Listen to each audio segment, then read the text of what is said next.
அனைவருக்கும் இனிய வணக்கம். இன்றைய சிறுகதை. கதையின் தலைப்பு உடன்பிறப்பு. கதை ஆசிரியர் பாரதி மணியன். கதை பதிவு மார்ச் 9, 2023.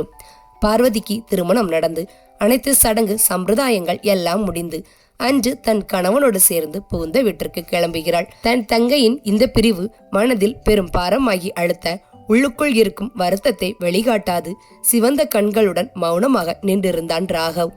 பார்வதி அவள் கண்களில் துளிர்க்கும் கண்ணீரை கைக்குட்டையால் ஒற்றியபடி அவ்வப்போது எழும் விம்மல்களை அடக்கி கொண்டு அப்பா, அம்மா, சித்தி, சித்தப்பா என்று எல்லோரிடம் சொல்லிக்கொண்டு புறப்பட தயாரானாள். புருஷன் வீட்டுக்கு போனதும் எங்களை மறந்து விட மாட்டியே. நீ போற இடம் ஒன்றும் ரொம்ப தூரம் இல்லை. பஸ்ஸை பிடித்தா இங்கே இருந்து 2 மணி நேரம், கார்ல வந்தா 1.5 மணி, அவ்வளோதான்.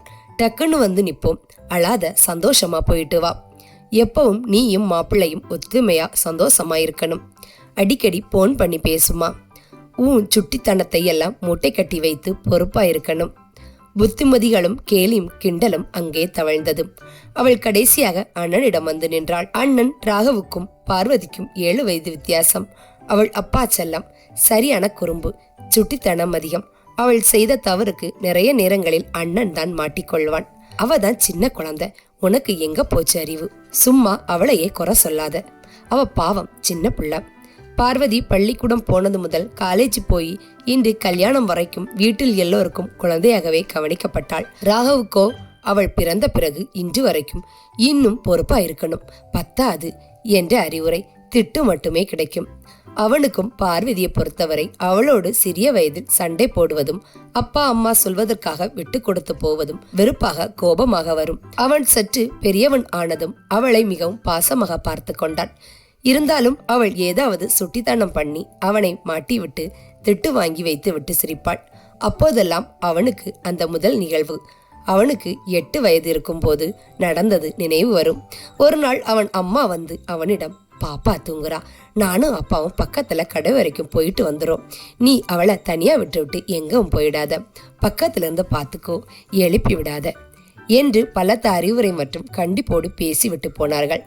பார்வதி முன் அறையில் தொட்டிலில் தூங்கி கொண்டிருக்க அம்மா அப்பாவோடு ஸ்கூட்டரில் கிளம்பி கடைக்கு போக ராகவ் வீட்டில் வாசலில் உட்கார்ந்திருந்தான். அடிக்கடி பார்வதி உறங்கும் தொட்டிலை திரும்பி பார்த்தபடியே இருந்தான். பாப்பாவை அவன் பொறுப்பாக பார்த்து கொள்ள வேண்டும், இல்லாவிட்டால் சரியான திட்டு அல்லது அடி விழக்கூடும் என்று மனம் சொல்லிக் கொண்டே இருந்தது. வெளியே தெருவில் ஏதோ ஒரு நாய் குரைக்க சத்தம் கேட்டது. சற்று நேரத்தில் நாய்கள் சில கூட்டமாக சத்தம் போட, அதுவும் வீட்டிற்கு மிக அருகே சத்தம் பலமாக வர ராகவ் பதட்டமானான். தங்கை உறங்கும் தொட்டிலை திரும்பி பார்த்தான். தொட்டிலில் அவள் நெளிவது போல் இருந்தது. உடனே வேகமாக வெளியே ஓடிப்போய் கல்லை விட்டெறிந்து நாய்கள் கூட்டத்தை கலைத்து விட முயன்றான். கடும் முயற்சிக்கு பின் அந்த நாய்களை விரட்டிய பின் அந்த சப்தம் ஓய்ந்தது. அவன் நிம்மதி பெருமூச்சோடு தொட்டிலை திரும்பி பார்த்தான். அப்போது தொட்டிலில் இருந்து சிறிய சினுங்களில் தொடங்கிய அழுகை அதிகரிக்க ஆரம்பித்தது. ராகவ் அதிர்ச்சியோடு தொட்டிலுக்கு அருகில் ஓடிப்போய் துணியை விலக்கி பார்த்தான். தொட்டிலுக்கு வெளியே இருந்த இவன் முகம் தெரிந்தது. பார்வதி ஏதோ புதிய உருவத்தை பார்த்தது போல் மேலும் அதிகமாக அழத் தொடங்கினாள். ராகவ் பயந்து போய், பாப்பா அழாத, நான் ராகவ், உன் அண்ணன் தான், அம்மா இப்ப வந்துடுவாங்க. அவனுடைய சமாதான பேச்சு எதுவும் எடுபடவில்லை. ஏதோ பொம்மைகளை எடுத்து ஒலி எழுப்பினான். தொட்டிலை ஆட்டி பார்த்தான். அவளின் அழுகை அதிகமாகிக் கொண்டுதான் இருந்தது.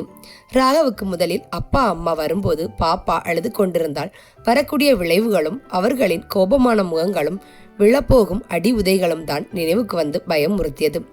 ஆனால் நேரம் ஆக ஆக விடாமல் அழுது கொண்டிருந்த தங்கையின் குரலை கேட்டு மனதுக்கு கஷ்டமாக இருந்தது. அவன் அறிவுக்கு எட்டிய முயற்சியெல்லாம் செய்து பார்த்து விட்டான்.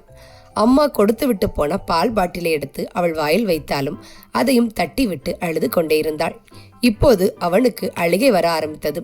அவனை அறியாமல் கண்களிலிருந்து கண்ணீர் வழிய தொடங்கியது. கண்ணீரோடு தொட்டிலுக்குள் எட்டி பார்த்து அழுதபடியே, அழாதே பாப்பா, அம்மா இப்ப வந்துடுவாங்க என்று திரும்ப திரும்ப சொல்லி கொண்டிருந்தான். அப்படியே அவளை கட்டியபடி தேம்பி தேம்பி அழ ஆரம்பித்தான். அப்போதுதான் அந்த அதிசயம் நடந்தது. பாப்பா இப்போது அழவில்லை. அதுக்கு பதிலாக பால் புட்டியை சாப்பிட்டபடியே அவள் அமைதியாக இருந்தாள். ராகவ் ஆச்சரியமாய் அவளை பார்த்தான். பாப்பா அவனை பார்த்து சிரித்தாள். அடப்பாவி, என்ன அழுக வைத்துவிட்டு இப்ப சிரிக்கிறாளே. அவனுக்கு அவள் செய்கை கோபப்படுத்தினாலும் ஒரு வழியாக அவள் அழுகை நின்றதே என்று நிம்மதியாக இருந்தது. அப்போது அவன் அப்பா அம்மா வரவும் அங்கே நடந்து முடிந்த கலவரங்கள் எதுக்கும் அடையாளம் இல்லாமல் வீடு அமைதியாக இருந்தது. பாப்பா இப்போது அமைதியாக பால் குடித்து கொண்டிருந்தாள். ராகவ் அந்த பழைய நினைவுகளிலிருந்து மீண்டும் இப்போது தன்னிடம் வந்து நின்ற பார்வதியை பார்த்து சிரித்தான். கடந்த சில நாட்களாக அவளை விட்டு பிரிவது மிகவும் கஷ்டமாக இருந்தது என்று சொல்லிக் கொண்டே இருந்த ராகவ் இப்போது சிரிப்பதை பார்த்து அவளுக்கு ஆச்சரியமாக இருந்தது. ஏன் அண்ணா, இனிமே இந்த தங்கையோட தொல்லை இல்லைன்னு சந்தோஷப்படுறியா? அவள் அப்படி கேட்டதும் ராகவ் பதறி அப்படி சேச்சே அப்படி இல்லைடா, எனக்கு அந்த பழைய ஞாபகம் வந்துடுச்சு. நான் உன்கிட்ட அடிக்கடி சொல்லுவேனே, முதலா உன்னை என்கிட்ட பாத்துக்கன்னு சொல்லிவிட்டு போய் நீ அழுதது நான் அழுதது அதுதான் என்றான். அவன் அடிக்கடி அந்த நிகழ்ச்சியை அவளுக்கு சொல்ல இருவரும் சிரித்துக் கொள்வதும் பார்வதிக்கு நினைவு வந்தது. அப்பாவுக்கு அடுத்தபடி தன் மீது ரொம்ப அக்கறை எடுத்துக்கொள்ளும் அண்ணனை விட்டு பிரிவது அவள் மனதுக்கு கஷ்டமாக இருந்தது.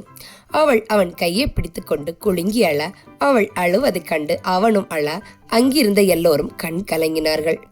அண்ணன் அடக்க முடியாமல் அழுவதை கண்டதும் பார்வதி அவனை சமாதானப்படுத்த, ஐ அண்ணா அழாதே, இதோ நான் அழவில்லை பாரு என்று சிரிக்க, ஆமாம் நான் அழ ஆரம்பிச்சா நீ சிரிப்பியே, நீ எப்போதும் சிரித்து கொண்டே இருப்பதுதான் எனக்கு பிடிக்கும் என்று சிரித்தான். ஆனாலும் அவன் கண்களில் இருந்து கண்ணீர் வழிவதை கட்டுப்படுத்த முடியவில்லை.